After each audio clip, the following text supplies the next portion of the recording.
Hello everyone, आप देख रहे हैं डीएलएड एग्ज़ाम वाला को। हमने जो है डीएलएड की जो सेकंड सेमेस्टर का मैथ पढ़ा रहे हैं उसमें 4 वीडियो हमने अपलोड की हैं उसमें जो कि इम्पोर्टेंट क्वेश्चन की है। ठीक है, उसमें कोई वो अब आज जो है हम जो इसकी 5वीं वीडियो अपलोड करेंगे। पाँचवीं वीडियो बनाने जा रहे हैं, मतलब उसके कुछ क्वेश्चन करेंगे। 40 क्वेश्चन हमने 4 वीडियो में करवा दिए थे आपके। तो चलिए 5वीं वीडियो शुरू करते हैं इसकी। और क्वेश्चन नंबर 41 देखते हैं। क्वेश्चन नंबर 41 क्या है? यदि किसी समबाहु त्रिभुज की भुजा की लंबाई दे रखी है हमें, तो उसका क्षेत्रफल ज्ञात करना है। समबाहु त्रिभुज की बात चल रही है। समबाहु त्रिभुज वह त्रिभुज है जिसकी तीनों भुजाएं बराबर होती हैं और तीनों कोण बराबर होते हैं। समबाहु त्रिभुज एक कोई त्रिभुज है, ये ए बी सी ए इसके शीर्ष हैं। तो समबाहु त्रिभुज, ये शीर्ष समबाहु त्रिभुज कब होगा? जब इसकी तीनों भुजाएं जो हैं ये बराबर होंगी। ए बी बराबर होगा बी सी के और बी सी बराबर होगा ए सी के। तीनों भुजाएं बराबर होगी है।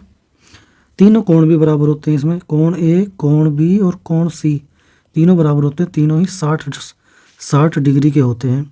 तो ये वाला जो त्रिभुज है, त्रिभुज कहलाया जाता है समकोण त्रिभुज। ठीक है, ये है हमारा समकोण त्रिभुज।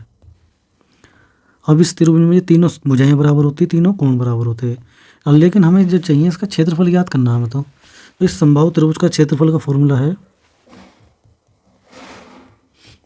समबाहु त्रिभुज ए बी सी का क्षेत्रफल, एरिया, तो वो होता है √3/4 भुजा का स्क्वायर। यदि इसकी भुजा ए है तो तीनों की लंबाई बराबर होगी। ए अब यहाँ पर अगर भुजा को ए रख देंगे हम तो ये आ जाएगा ए स्क्वायर। 3/4 ए स्क्वायर, ए स्क्वायर मतलब गुणा में लिखा हुआ है। तो हमें इन्होंने बता दिया इस सवाल में कि जो इसकी भुजा की लंबाई है वो कितनी है? 10 है। कितनी है? 10 सेंटीमीटर। 10 सेंटीमीटर दी है तो इसका क्षेत्रफल हमें ज्ञात करना। तो 10 को हम यहाँ ही रख देंगे। यहाँ पर ए का मान जो 10 सेंटीमीटर है भुजा की लंबाई, तो √3/4 और 10 का स्क्वायर। 10 का स्क्वायर का मतलब है 10 × 10। 10 का वर्ग हमें चाहिए तो 100 आ जाएगा। तो √3/4 10 × 10, चाहो तो 100 लिख दो या ऐसे रहने दो। इसे देखो 2 से कट जाएगा, 2 दूनी 4, 2 पंजे 10। फिर ये वाले 2 से काट दो, 2 पंजे 10, 5 पंजे 25 और √3। क्षेत्रफल है तो वर्ग सेंटीमीटर, वर्ग सेमी या फिर सेंटीमीटर का स्क्वायर। 25 √3 सेंटीमीटर स्क्वायर, वर्ग सेंटीमीटर लिख दो या सेंटीमीटर स्क्वायर। तो इसका ऑप्शन नंबर कौन सा सही हो जाएगा? 25 √3 वर्ग सेंटीमीटर स्क्वायर। तो ऑप्शन नंबर जो बी है, जो दूसरा है, दूसरा ऑप्शन इसका राइट आंसर है। ठीक है, चलिए नेक्स्ट क्वेश्चन देखते हैं। क्वेश्चन आपका ये है, क्वेश्चन नंबर 42। वृत्त का क्षेत्रफल हमें बताना कौन सा है इसमें से। जो वृत्त है उसका क्षेत्रफल, वृत्त ये होता है। ठीक है, वृत्त ये इसका केंद्र है। तो इसका जो केंद्र है यहाँ से यहाँ तक इसकी त्रिज्या होती है r। ठीक है, दोनों तरफ बराबर ही रहेगी कि यहाँ भी आ रही, ये भी आ रही है। अगर मैं इस सही से मिला दूँ तो ये भी आ रही है। पूरा जो हो जाता है ये व्यास हो जाता है 2r। तो इसकी जो त्रिज्या है वो कितनी है? रेडियस, ये है हमारी r। हमें चाहिए वृत्त का क्षेत्रफल। वृत्त का क्षेत्रफल यानी एरिया। तो क्षेत्रफल होता है पाई और जो भुज इसकी त्रिज्या है उसका स्क्वायर, उसका वर्ग। तो पाई r स्क्वायर, ये है इसका क्षेत्रफल का फॉर्मूला। वृत्त का क्षेत्रफल पाई r स्क्वायर, पाई r त्रिज्या का स्क्वायर, ये है। ठीक है, तो इसमें देखो इन्होंने लिख ही रखा है, ये वाला हो जाएगा option number C. Option number C is the right answer, pi r square. ठीक है, क्वेश्चन नंबर नेक्स्ट क्वेश्चन देखते हैं। Question number 43।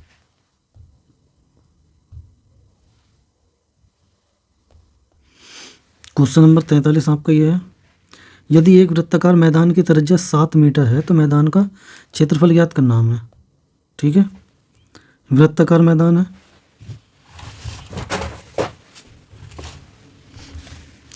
तो हमें पता है वृत्त का क्षेत्रफल क्या होता है?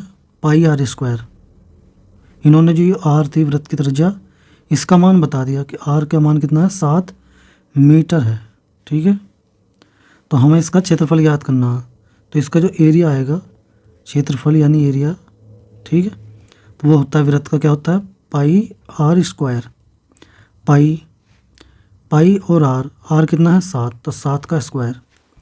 अब जो यहाँ पे जो आर है 7 है, पाई का जो मान होता है लगभग में होता है 22/7, वो हम यहाँ रख सकते हैं क्योंकि कट जाएगा ये, तो 22/7 गुणा 7 स्क्वायर था तो 2 बार लिख दिया, एक 7 कैंसिल आउट हो जाएगा तुम्हारा, ये 7 से 7 कट जाएगा, ये 22 गुणा 7 आएगी, इनकी गुणा कर लेंगे हम, 7 दूनी 14, 7 दूनी 14 और 1 15, 154 मीटर। ये क्योंकि मीटर में थी, तरजीह हमारी मीटर में है, तो मीटर स्क्वायर आ जाएगा, मीटर स्क्वायर, या फिर वर्ग मीटर लिख सकते हैं, वर्ग मीटर। ठीक है, तो ऑप्शन नंबर कौन सा हो जाएगा सही, इसका ऑप्शन नंबर दूसरा ही सही हो जाएगा, 154 मीटर स्क्वायर। ठीक है, चलिए नेक्स्ट क्वेश्चन देखते हैं। नेक्स्ट क्वेश्चन आपका ये है क्वेश्चन नंबर 44। इसमें लिखा हुआ है घन के आयतन का सूत्र बताना। जो घन होता है उसका आयतन का सूत्र। तो जो घन होता है, घन ऐसा होता है, ये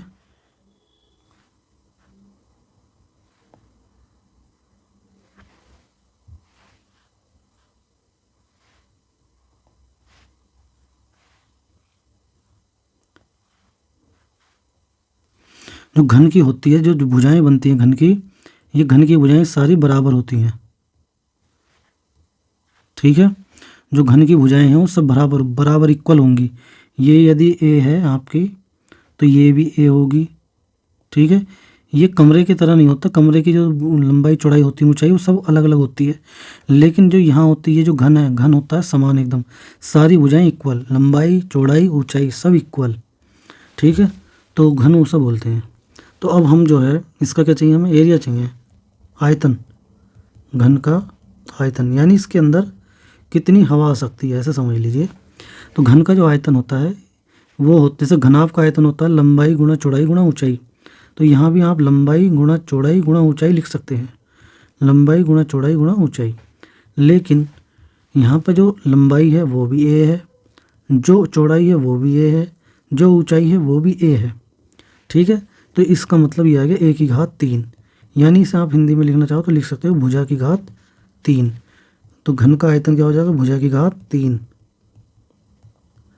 भुजा की घात 3 लिख लो, चाहे इसे लिख लो। अगर भुजा हमारी ए है तो ए की घात 3 हो जाएगी। ठीक है, तो कौन सा ऑप्शन सही हो जाएगा, सब पहला वाला सही हो जाएगा। ठीक है, ए की घात 3। अब हमें क्वेश्चन, नेक्स्ट क्वेश्चन देखते हैं, क्वेश्चन नंबर 45। आयत का प्रत्येक कोण होता है न्यून कोण, समकोण, अधिक कोण, इनमें से कोई नहीं। तो सबसे पहले हमें पता होना चाहिए आयत होता कैसा है। आयत उसे कहते हैं जिसकी लंबाई चौड़ाई और ऊंचाई सब इक्वल हो। ठीक है, सब, ओ लंबाई नहीं, गलत बता दिया, वो तो वर्ग बन जाएगा। तो आयत होता है जिसकी आमने सामने की भुजाएं इक्वल हों। ठीक है, इसे अगर मैं वैसे बनाना चाहता हूँ,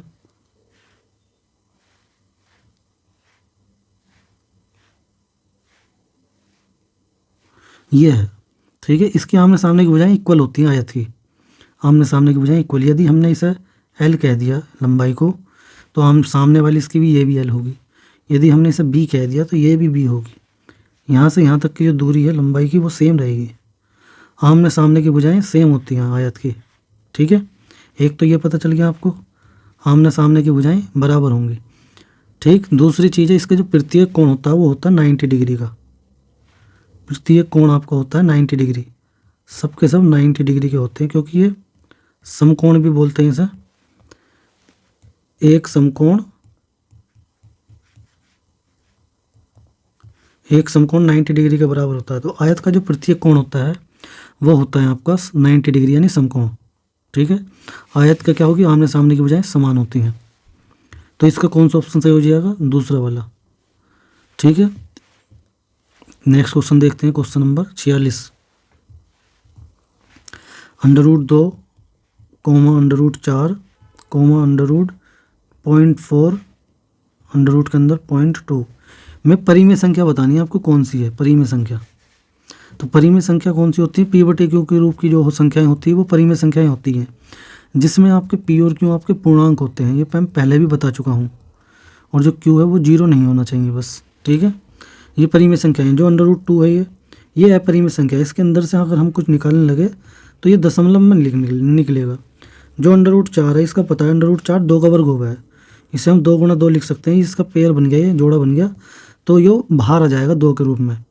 अब 2 को हम लिख सकते हैं 2/1। ये परिमेय संख्या है, ये परिमेय संख्या है, पी बटे क्यू के रूप की लिख दिया हमने इसे, ठीक है। और जो ये आपका √0.4 है इसे हम लिख सकते हैं √ के अंदर ही 0.4 को, जब पॉइंट हटाएंगे तो 1 के बाद 1 0 बढ़ेगा, तो यह आएगा 4/10 √ के अंदर। इसका मतलब 4 तो हमारा 2 का वर्ग हो गई है, ठीक है, 2 आ जाएगा, 2 बाहर आ जाएगा इसमें से। लेकिन जो ये √10 है ये परफेक्ट स्क्वायर नंबर नहीं है, तो ये परिमेय संख्या नहीं है। ये कौन सी संख्या बन जाएगी, अपरिमेय, ठीक है। जो √0.2 है ये भी आपकी अपरिमेय है, तो 2/10 आ जाएगा। तो ये तो √ के अंदर ही √ ही रहेगा, क्योंकि इसमें से कोई भी किसी का स्क्वायर नहीं है, काट सकते हो बस, 1/5 आ जाएगा। तो ये भी आपकी क्या है, अपरिमेय है, परिमेय नहीं है, अपरिमेय। परिमेय बस कौन सी संख्या है, जो ये √4 है। √4 पहला वाला ऑप्शन सही हो जाएगा, परिमेय है, क्योंकि ये एक परफेक्ट स्क्वायर नंबर है। 4 2 का वर्ग होता है, तो 2 बाहर आ जाएगा इसमें से, तो वो परिमेय संख्या होती है 2, ठीक है। चलिए नेक्स्ट क्वेश्चन देखते हैं, क्वेश्चन नंबर 47। 33.328, इसमें अंक 2 का स्थानीय मान चाहिए हमें। ये जो अंक 2 है इसका स्थानीय मान, तो 2 का स्थानीय मान। इससे पहले 2 से पहले हम निकालेंगे 3 का स्थानीय मान, इस वाले 3 का, लेकिन मैं अंडरलाइन कर दूं ये वाले 3 का, ठीक है। चाहो तो सबके निकाल सकते हो, मैं बताने को सबका भी बता सकता हूँ। हम देखते हैं, चलिए पहले अगर हम इस वाले 3 का निकाल लें, इस 3 का स्थानीय मान क्या आएगा, मैंने इसे येलो से दिखा दिया, ठीक है। तो इसका आएगा 3 × 1। हम करेंगे पॉइंट से पहले इकाई से शुरू, जैसे 33 है तो हम लिखेंगे इकाई धाई, तो इकाई आया जिस पे तो उसे 1 से गुणा करेंगे, तो ये आ जाएगा 3। अब मैं लिखता हूँ दूसरे वाले का, मैं इसे इस वाले कलर से दिखाता हूँ, इस वाले का 3 का स्थानीय मान। तो इस 3 का स्थानीय मान आएगा, हमने बोला था इकाई धाई, धाई पाया तो 10 से गुणा करेंगे, 3 × 10 यानी 30, ठीक है। अब हम देखते हैं इस वाले 3 का स्थानीय मान, 3 का स्थानीय मान हमसे पूछा तो यही गया है। तो अच्छा, इस वाले 3 से पहले यार 2 का निकालेंगे, पहले हम 2 का, हाँ पहले 3 का निकालेंगे, पहले 3 लिखा हुआ, 3 का स्थानीय मान। तो हम देख पा रहे हैं ये वाले 3 का स्थानीय मान चाहिए हमें। तो इस 3 को अगर 0.3 लिखा होता तो हम क्या करते, इसे पॉइंट हटा के 1 के बाद 1 0 लग जाता, क्योंकि 1 ही डिजिट है पॉइंट के बाद। तो इसके बटे में आया 3/10, तो इससे क्या करेंगे हम 10 से भाग देंगे, 1/10 से भाग, यानी 10 से भाग देंगे, 1/10 से गुणा कर देंगे, तो ये 3/10, 3/10 इसका स्थानीय मान है। अगर इसे पॉइंट में लिखना होगा तो 0.3 लिखा जाएगा, ठीक है, 0.3। अब हमें येलो से लिख रहा हूँ मैं, क्यों उसका चाहिए, अब मुझे लिखना 2 का स्थानीय मान। इस 2 का चाहिए तो 2 गुणा 2 को आप ऐसे समझो कि 0.02 लिखा हुआ है, चाहे इसे 32 ही लिख दो, ठीक है, 32 लिखा है। तो मैं इसका एक पॉइंट हटाऊंगा यो, तो 1 के बाद कितने 0 लग, जितने डिजिट होते हैं दशमलव के बाद, 1 और 1 2, तो 2 0 लग जाएंगे, यानी इसके आएगा 32/100, ठीक है। इसे हम काहे से गुणा करते हैं, 100 से भाग देते हैं इसे, 1/100 से गुणा, 100 से भाग, तो 2/100 आ जाएगा। 2/100 को हम लिख सकते हैं, पॉइंट लगाया पहले 2 लिखा, और दाईं तरफ से नीचे जितने 0 होंगे उतने से पहले पॉइंट लग जाएगा, तो 1 0 लिखने के बाद यहाँ पॉइंट लग जाएगा, ठीक। चाहो तो आप इसे ऑप्शन से भी कर सकते थे। ये वाला जो 0 .02, अब मैं अगर इसे परिमेय संख्या के रूप में बदले, पॉइंट हटा कर 1 के बाद कितने 0 लगेंगे, 2, यही है इसका 0 आएगा, यानी ये आएगा तुम्हारा 2/100, और यहाँ से भी क्या आया था हमारा 2/100। चाहो तो इसे दशमलव में बदल दो, चाहो तो इसे एज भिन्न में रहने दो, ठीक है, 2/100। तो ये 0.02 कह सकते हैं आप, ये 2/100, तो हमने ऑप्शन से भी निकाल लिया 2/100 के रूप में। तो हमारा जो इसका आंसर होगा वो कौन सा हो जाएगा, ये वाला ऑप्शन नंबर डी द। ठीक है, यदि हमें इस समय 8 का चाहिए स्थानीय मान, 8 का,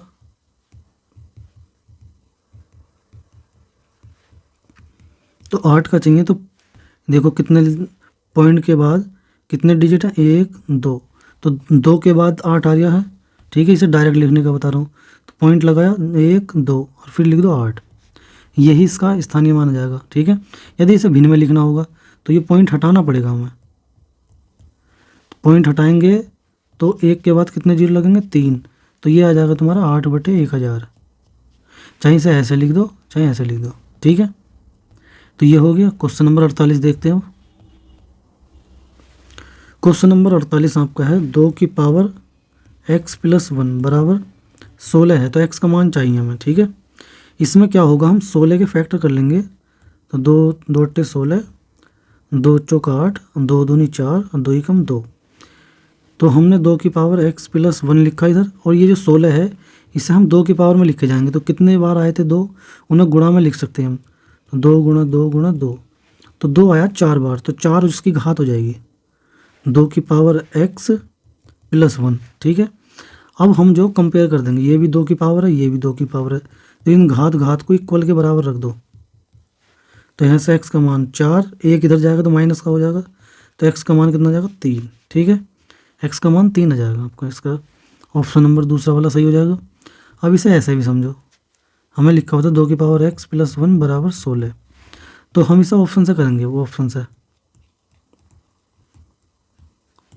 सबसे पहले में लिखा हुआ कि आपका x का मान कितना है, 2 है, पहले वाला ऑप्शन ये कह दिया है x का मान 2, तो x का मान 2 रखेंगे हम, और तो कितना आना चाहिए, 16 आना चाहिए, तो 2 की पावर 2 + 1 यानी 2 की पावर 3, यानी 2 × 2 × 2, 2 जितनी पावर होगी उतनी बार हम इसे गुणा में लिख सकते हैं।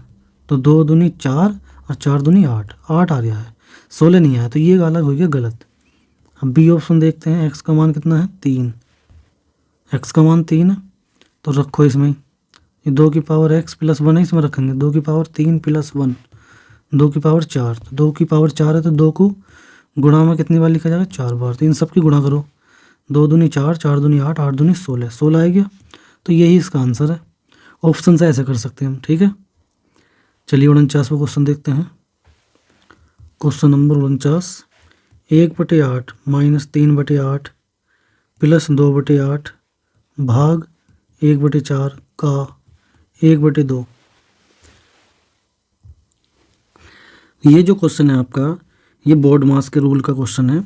बोर्ड मास के लिए अभी मैं आपको इतना बता देता हूँ, बोर्ड मास, बोर्ड का मतलब ब्रैकेट को सॉल्व करते हैं सबसे पहले, बी से मतलब, ओ का मतलब ऑफ या का, इसको सॉल्व करते हैं, इसका मतलब गुणा होता है, डी का मतलब डिवीज़न भाग, फिर मल्टीप्लिकेशन गुणा, फिर एडिशन, फिर सब्ट्रैक्शन, यानी यहाँ पे योग, ये घटाना, ये गुणा करना, ये भाग, और इनका मतलब मैंने बता दिया ब्रैकेट, और ये ऑफ का मतलब का।